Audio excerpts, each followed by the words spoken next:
प्रिय विद्यार्थियों, पिछले लेक्चर्स में हमने आर्थिक भूगोल के अध्ययन के उपागमों की चर्चा की कि किन किन दृष्टिकोणों के साथ भूगोल का अध्ययन और विशेषकर आर्थिक भूगोल का अध्ययन किया जाता रहा है और किया जाना चाहिए। और हमने पाया कि ये सभी एक दूसरे पर अंतर्निर्भर, एक दूसरे से अंतर संबंधित अप्रोचेज हैं और एक दूसरे को के विरोधी ना होकर एक दूसरे को संपूर्णता प्रदान करते हैं। इसके बाद हम चर्चा कर रहे थे आर्थिक भूगोल की मूल संकल्पनाओं की, fundamental concepts of economic geography की, जिसमें सबसे पहली चर्चा हमने की आर्थिक क्रियाओं की। आर्थिक क्रियाओं के वर्गीकरण की बात की हमने, प्राथमिक क्रियाओं, द्वितीय क्रियाओं, तृतीय क्रियाओं और चतुर्थ क्रियाओं को डिस्कस किया और ये पाया कि विकास के जो पथ है उस पर चलते हुए हम जैसे जैसे आगे बढ़ते हैं, जैसे जैसे हम एक उच्च शिखर पर पहुंचते हैं या जैसे जैसे हम उच्चता की ओर बढ़ते हैं, वैसे वैसे जो क्रियाएं हैं, उनकी जो आर्थिक क्रियाएं हैं, उनके स्वरूप में अंतर आता है। प्रकृति से प्राप्त पदार्थों का एज इट इज़ उपयोग कर लेना प्राथमिक क्रियाएं हैं, उनका रूप परिवर्तित कर कर नवीन स्वरूप प्रदान कर देना और उनको अधिक उपयोगी बना देना द्वितीय क्रियाएं हैं।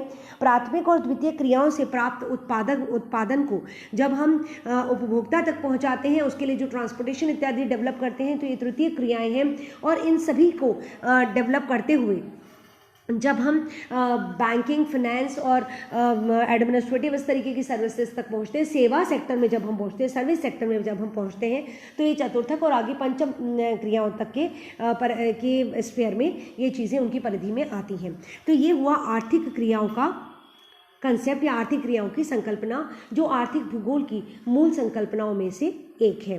दूसरी हमने चर्चा की आर्थिक क्रिया की अवस्थिति की संकल्पना, कि कोई भी आर्थिक क्रिया कहाँ पर स्थित है। सबसे पहले तो ये कि कहाँ पर अवस्थित है, कहाँ डेवलप हुई है, उसके बाद अगर ये कहीं डेवलप हुई है तो क्यों हुई है, उसके कारण प्रभाव को जानना, और अगर हमें किसी नई आर्थिक गतिविधि को किसी अवस्थिति पर स्थापित करना है तो वो किन आधारों पर किया जाना चाहिए, या किसी नवीन गतिविधि के लिए, किसी आर्थिक क्रिया के लिए अगर अवस्थिति का चयन करना है, उपयुक्त अवस्थिति का, अप्रोप्रिएट लोकेशन का चयन करना है, तो हमें किन तत्वों को ध्यान में रखा जाना चाहिए। ये आर्थिक भूगोल की एक महत्वपूर्ण संकल्पना है, जिसको कि हम इसकी फंडामेंटल कंसेप्ट्स में काउंट करते हैं, concept of location, concept of location of economic activities. अब हम तीसरी संकल्पना की बात आज करेंगे, that is concept of economic landscape, आर्थिक भूदृश्य की संकल्पना। यह आर्थिक भूगोल की आधारभूत संकल्पना है।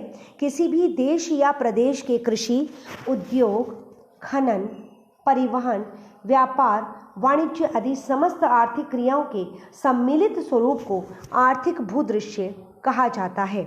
ध्यान से सुनिए, किसी भी देश या प्रदेश की कृषि, उद्योग, खनन, परिवहन, व्यापार, वाणिज्य इत्यादि समस्त आर्थिक क्रियाओं के सम्मिलित स्वरूप को आर्थिक भूदृश्य कहा जाता है।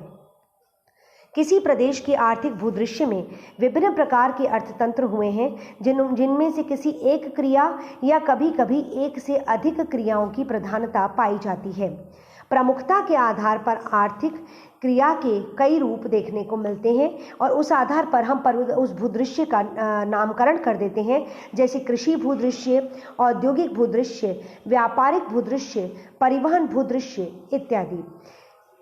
वह इसमें सामान्यतः कृषि भूदृश्य जो पुरानी तरीके की, जो जहाँ पर भी मैदानी क्षेत्र है, वहाँ पर सामान्यतया कृषि भू क्षेत्र पाया जाता है, जहाँ खेत, फसलें, सिंचाई के साधन, बाग बगीचे इत्यादि बहुतायत से दिखाई पड़ते हैं। फिर जिस स्थान पर अनेक औद्योगिक इकाइयों, कारखानों का संकेंद्रण होता है, वहाँ औद्योगिक भूदृश्य विकसित होता है। इसी प्रकार ऐसे भूदृश्य भी पाए जाते हैं जहाँ पर कि किसी और तत्व की प्रमुखता हो, किसी परिवहन की या किसी अन्य सेवा की प्रमुखता हो, तो उसे उस भूदृश्य, उसी संदर्भ में उस नाम से पुकारा जाता है। आर्थिक भूदृश्य एक गत्यात्मक तत्व है जो देश काल के अनुसार परिवर्तनशील है और किसी प्रदेश की संसाधन संरचना, आर्थिक प्रक्रिया एवं आर्थिक विकास की अवस्था को प्रकट करता है। इसके बाद अगली संकल्पना है आर्थिक विकास की संकल्पना, कंसेप्ट ऑफ इकोनॉमिक डेवलपमेंट। सामान्यतया एक निचली स्थिति से ऊंची स्थिति की ओर गति को विकास का सूचक माना जाता है। विकास एक बहुआयामी कल्पना है जिसके आर्थिक, सामाजिक, सांस्कृतिक, राजनीतिक, संस्थागत, पारिस्थितिकी, नैतिक आदि विविध आयाम हैं। मतलब विकास हम कई रूपों में कह सकते हैं।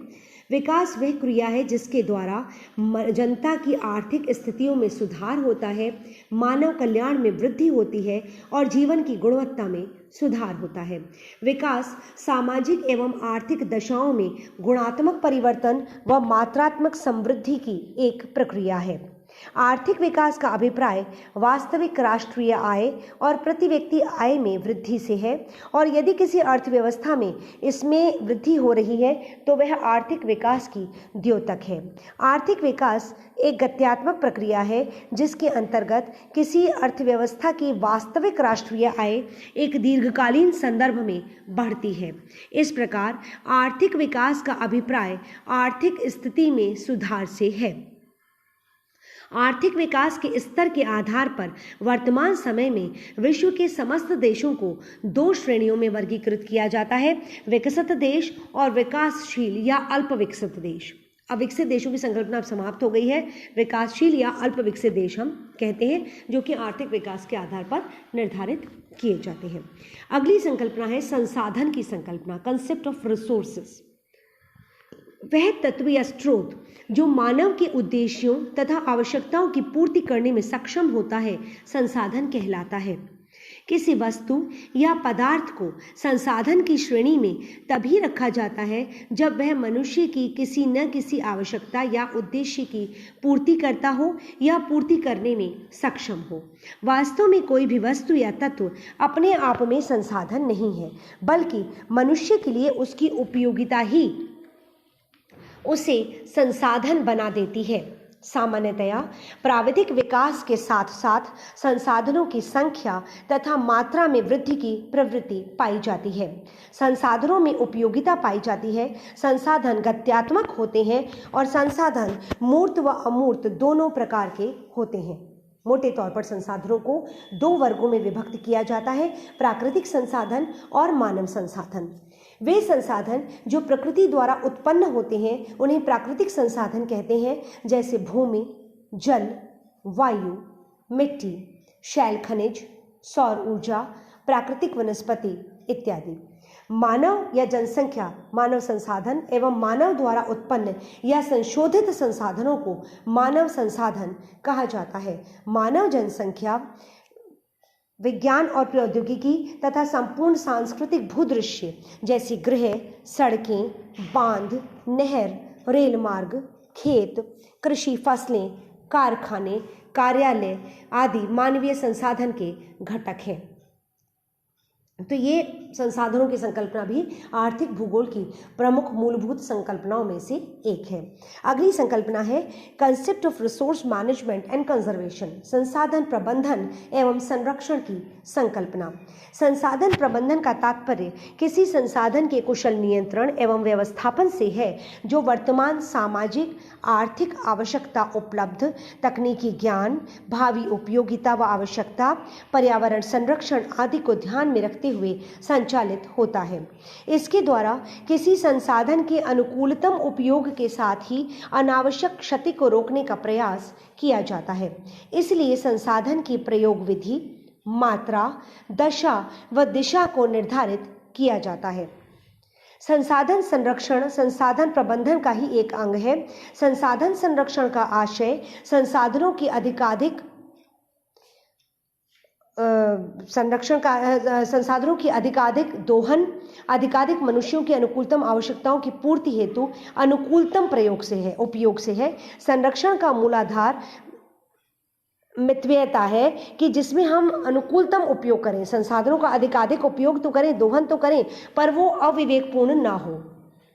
इसका उद्देश्य संसाधनों के अनावश्यक व अंधाधुंध प्रयोग तथा अवांछित दुरुपयोग को कम करके उसके समुचित उपयोग से है, जिससे वर्तमान के साथ ही भविष्य में भी उसका प्रयोग निरंतर बना रह सके। इसके बाद जो एक और संकल्पना है वह है संपोषणीय विकास की संकल्पना, जिसको हम सतत विकास भी कहते हैं, कंसेप्ट ऑफ सस्टेनेबल डेवलपमेंट। संपूर्ण विकास आर्थिक भूगोल की नवीन संकल्पना है जो 1970 के दशक के बाद प्रकाश में आई। पर्यावरण और विज्ञान विषय पर, कंसेप्ट ऑफ सस्टेनेबल डेवलपमेंट, इस विषय पर 1987 में ब्रंटलैंड कमीशन की रिपोर्ट प्रकाशित हुई जिसमें प्रथम बार संपोषणीय विकास या सतत विकास की व्याख्या की गई थी। इसमें विकास की ऐसी प्रणाली अपनाने पर बल दिया गया जिससे भावी पीढ़ियों के विकास पर भी कोई आंच न आए। संपोषणीय विकास का तात्पर्य ऐसी विकास पद्धति से है जिसके द्वारा भावी पीढ़ियों की आवश्यकता पूर्ति की क्षमता से समझौता किए बिना वर्तमान आवश्यकताओं की पूर्ति की जाए। यह संकल्पना केवल पर्यावरण व संसाधन संरक्षण पर ही बल नहीं देती बल्कि संसाधनों के विकास और वृद्धि पर भी बल देती है। संपोषणीय विकास के लिए टिकाऊ विकास, स्थिर विकास, स्थायी विकास, सतत पोषणीय विकास आदि शब्दावलियों का प्रयोग विभिन्न लेखकों द्वारा किया गया है।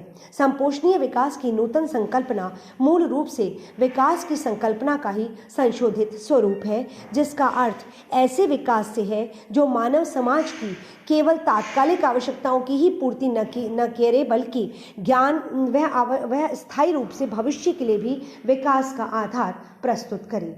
तो ये महत्वपूर्ण संकल्पनाएं हैं। आगे की संकल्पना, विशेषकर आर्थिक प्रदेश की संकल्पना की चर्चा हम आगे लेक्चर्स में करेंगे। आज के लिए इतना ही। Thank you.